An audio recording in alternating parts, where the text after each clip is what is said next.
Halo, assalamualaikum warahmatullahi wabarakatuh. Bertemu lagi dengan Semila Formosa. Jadi kali ini sangat sedikit berbagi kisah atau berita atau cerita seputar TKI dan TKW di seluruh dunia.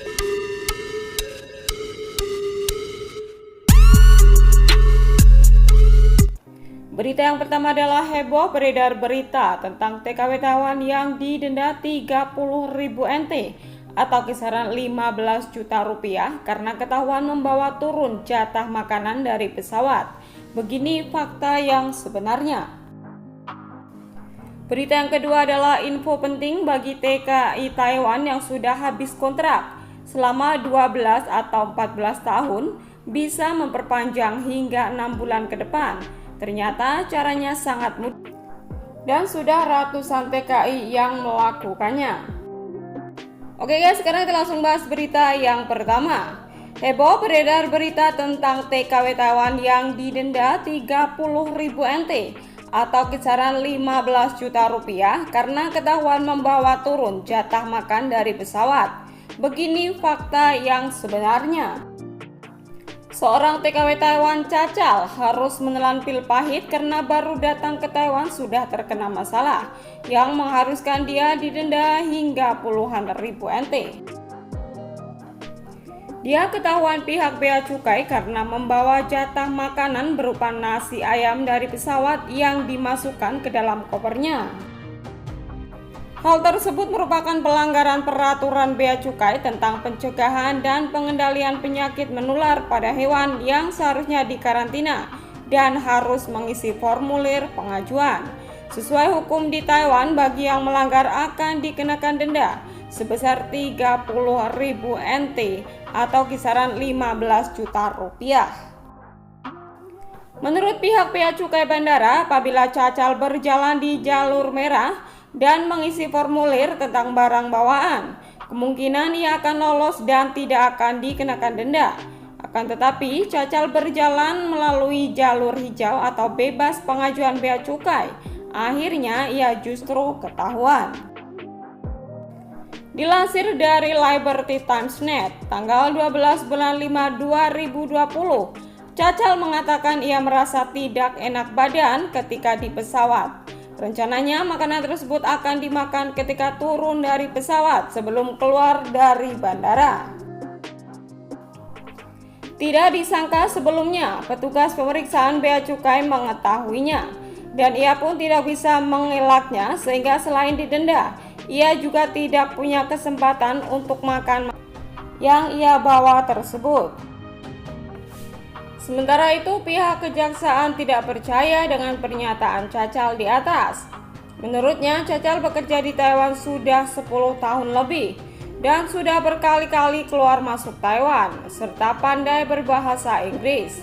Tidak mungkin ia tidak mengetahui adanya peraturan tentang bea cukai yang disebarkan di mana-mana. Seperti produk ayam dan produk nabati secara hukum wajib mengajukan karantina. Akibatnya Cacal gagal mengajukan pembelaan untuk naik banding sebelumnya. Akan tetapi untuk keputusan kasus kali ini masih ada kesempatan mengajukan banding lagi. Jadi kronologinya begini guys, Mbak Cacal ini adalah seorang TKW Taiwan yang ternyata itu tidak pertama kali guys. Jadi dia itu sudah datang ke Taiwan itu sudah berkali-kali, bahkan dia itu sudah pintar berbahasa Inggris dan bahasa Taiwan itu sendiri.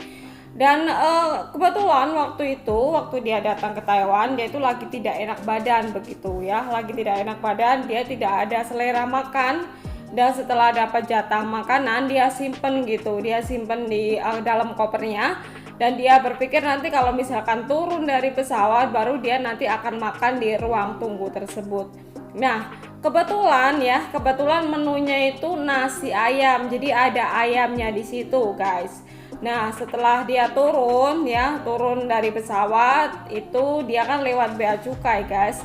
Dan ternyata itu di situ dia ketahuan gitu, ada bunyi titit gitu atau gimana, pokoknya kalau ada daging ya, itu daging dalam bentuk apapun guys ya, entah itu mau dimasak, entah itu dalam bentuk kalengan, pokoknya kalau kita membawa daging masuk ke Taiwan itu kita pasti bakal kena denda, dan dendanya tidak sedikit guys, yaitu kisaran 15 juta rupiah. Jadi ingat ya, kalau misalkan kita mau masuk ke Taiwan, jangan sekali-kali membawa makanan dalam bentuk daging. Entah itu mau diapain, mau udah masak ataupun belum, itu tetap tidak diperbolehkan ya membawa daging masuk ke Taiwan, guys. Ini diperhatikan baik-baik ya. Jadi jangan sampai nanti karena kita ketahuan membawa ikan asin, kita kena denda 30.000 NT atau 15 juta rupiah, guys ya. Karena kita tahu orang Indonesia itu suka makan ikan asin. Saya juga seperti itu, tapi ya itu tadi, harus ditahan dulu. Kalau misalkan ingin beli ikan asin atau apapun dalam bentuk daging, kita beli di Taiwan saja, karena di Taiwan itu semua ada, guys ya. Nah, karena beritanya sempat viral dan agak sedikit aneh itu, sehingga banyak sekali netizen yang penasaran dan ikut berkomentar di situ, guys. Oke, sekarang kita langsung baca komentar netizen seperti apa. Ya, aku kemarin pakai China Airlines, aku puasa, jadinya jatah makanannya tak simpan dulu. Malah pramugarinya tanya, kamu puasa ya? Aku jawab, iya. Kenapa kamu tidak bilang dari tadi? Aku bisa menyimpannya untuk makan malam kamu. Pramugarinya malah pengertian. Nah, komentar yang kedua adalah, saya sering setiap pulang dari negeri Arab selalu bawa makanan dan mangkok kecilnya, tapi alhamdulillah nggak kena apa-apa. Jadi ada juga yang komentar, daging kan nggak boleh dibawa masuk ke Taiwan, C. Kayaknya aturannya tahun kemarin udah ada, dadanya gede banget. Iya benar, yang berupa daging itu tidak boleh, udah ada undang-undangnya lama. Jadi si Cacal ini sebetulnya sudah bawa makanan turun dari pesawat itu nggak cuma satu kali itu, guys. Katanya dulu itu dia pernah membawa dan aman, tidak terkena denda sama sekali. Itu memang iya, betul sekali, itu aturan sebelum tahun 2019 ya. Jadi semenjak tahun 2019 itu diberlakukan tidak boleh membawa daging dalam bentuk apapun masuk ke Taiwan. Nah, ini ya perhatian bagi teman-teman, bagi sahabat-sahabat di sana yang ingin masuk ke Taiwan atau habis cuti mau masuk ke Taiwan, tolong jangan bawa daging dalam bentuk apapun ya, untuk keselamatan kita sendiri, dan karena kita tahu dendanya lumayan wow ya, jadi 15 juta guys ya, tidak seberapa dari daging yang kita bawa, mungkin harganya cuma nggak sampai 1 juta dan kita harus kena denda sebesar 15 juta, kan sayang banget ya guys.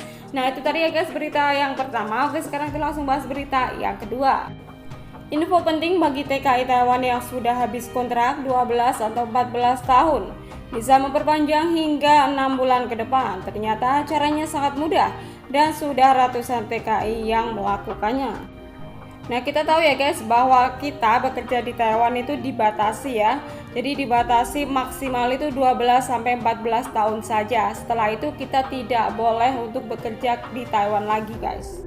Nah tapi ternyata karena keadaannya sekarang lagi tidak stabil dan untuk pulang ke Indonesia kita juga susah begitu ya, karena situasinya lagi seperti ini. Terus ada kebijakan baru dari pemerintah Taiwan bahwa kita masih bisa memperpanjang kontrak hingga 6 bulan ke depan, dan ternyata caranya itu sangat mudah sekali guys. Oke, sekarang kita langsung simak ya caranya seperti apa. Diliput dari suarabmi.com, Departemen Tenaga Kerja Taiwan untuk pertama kalinya membuka kontrak kerja pekerja migran jangka pendek.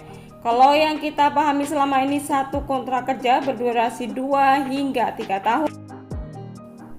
Kontrak kerja berdurasi pendek ini diberikan kepada mereka yang kehabisan masa kontrak, sedang mereka tak ingin kembali ke negaranya karena kondisi belum stabil. Majikan boleh mengajukan permohonan untuk melanjutkan perjanjian kontrak bagi pekerja migran yang sudah habis kontrak dengan menambah masa kontrak kerja lebih pendek 3 bulan atau 6 bulan ke depan. Selain itu, bagi pekerja migran yang masa kontrak sudah genap habis 12 tahun atau 14 tahun, boleh mengajukan permohonan masa tinggal tambahan 3 bulan sampai menunggu keadaan kondusif dulu.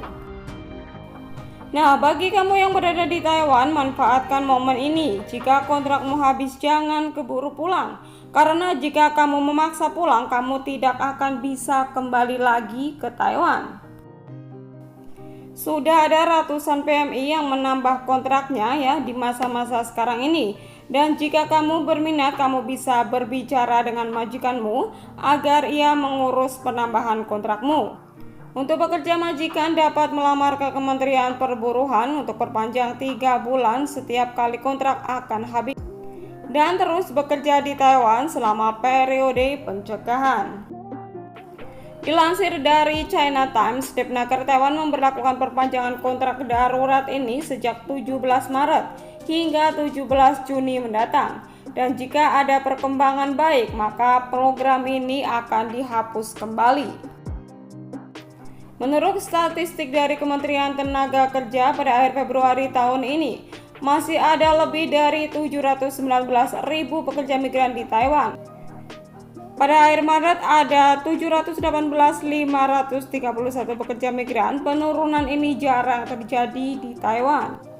Nah, ini kabar baik ya guys bagi teman-teman yang sekiranya sudah mau habis kontrak, itu kita ternyata masih bisa memperpanjang kontrak, yaitu dalam jangka waktu pendek 3 bulan atau 6 bulan ke depan guys ya. Kalau misalkan teman-teman masih ingin belum pulang karena keadaannya lagi seperti ini, lagi tidak kondusif, jadi teman-teman masih bisa bekerja di Taiwan selama 6 bulan ke depan.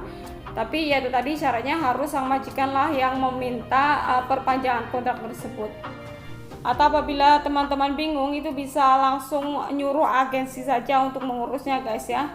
Karena kita tahu ya keadaannya lagi seperti ini, daripada kita nanti pulang ke Indonesia dan tidak bisa kembali lagi ke Taiwan, ya mendingan kalau ada waktu masih bisa buat kerja, kenapa tidak begitu. Nah itu tadi ya guys berita dari saya, semoga saja bermanfaat. Jangan lupa like, comment, dan subscribe. Jangan lupa pula share apabila video ini bermanfaat. Jangan lupa pula klik tombol loncengnya agar bisa tahu video-video terbaru dari saya. Terima kasih. Wassalamualaikum warahmatullahi wabarakatuh. Bye bye.